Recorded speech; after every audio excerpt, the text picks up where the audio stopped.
السلام علیکم ورحمۃ اللہ وبرکاتہ۔ معزز سامعین اکرام، آج میں لے کر آئی ہوں جمادی الثانی کی 3 اور 4 تاریخ کا وظیفہ۔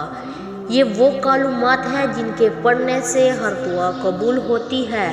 دعا کی قبولیت کا وظیفہ۔ میرے پیارے بہنوں اور بھائیوں، ویڈیو کی طرف بڑھنے سے پہلے آپ سے ایک چھوٹی سی گزارش ہے، میری ویڈیو کو اسکپ مت کیجیے گا، میری ویڈیو کو مکمل دیکھیے گا اور صدقے کی نیت سے میرے چینل کو سبسکرائب کیجیے گا۔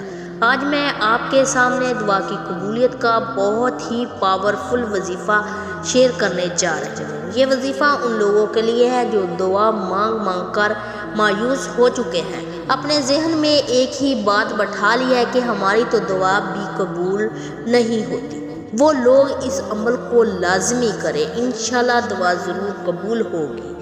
وہ کلمات جن کے پڑھنے سے دعا قبول ہو جاتی ہے۔ حضرت انس رضی اللہ تعالیٰ عنہ بیان کرتے ہیں کہ میں نبی پاک صلی اللہ علیہ وسلم کے ساتھ تھا کہ ایک آدمی نے دعا کی اور کہا، اے آسمان کو پیدا کرنے والے، اے زندہ اور قائم رہنے والے، بے شک میں تجھ سے سوال کرتا ہوں۔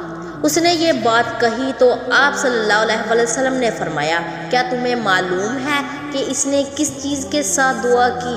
اس ذات کی قسم جس کے ہاتھ میں میری جان ہے۔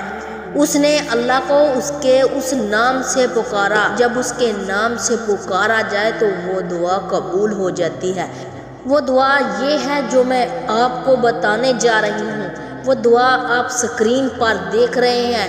اس عمل کو آپ کریں گے تو انشاءاللہ آپ کی ہر دعا قبول ہوگی۔ یہ دعا پڑھ کر آپ جو بھی دعا مانگیں گے انشاءاللہ پوری ہوگی۔ اس کو پڑھنے کا طریقہ کار یہ ہے، آپ نے ہر روزانہ 100 دفعہ پڑھنا ہے، جس وقت مرضی وقت مل جائے آپ پڑھ سکتے ہیں۔ میرے پیارے بہنوں اور بھائیوں، میں امید کرتی ہوں کہ میری آج کی ویڈیو آپ کو پسند آئی ہوگی۔ اگر پسند آئی ہے تو اس کو زیادہ سے زیادہ شیئر کریں اور میرے چینل کو سبسکرائب کرنا مت بھولیں۔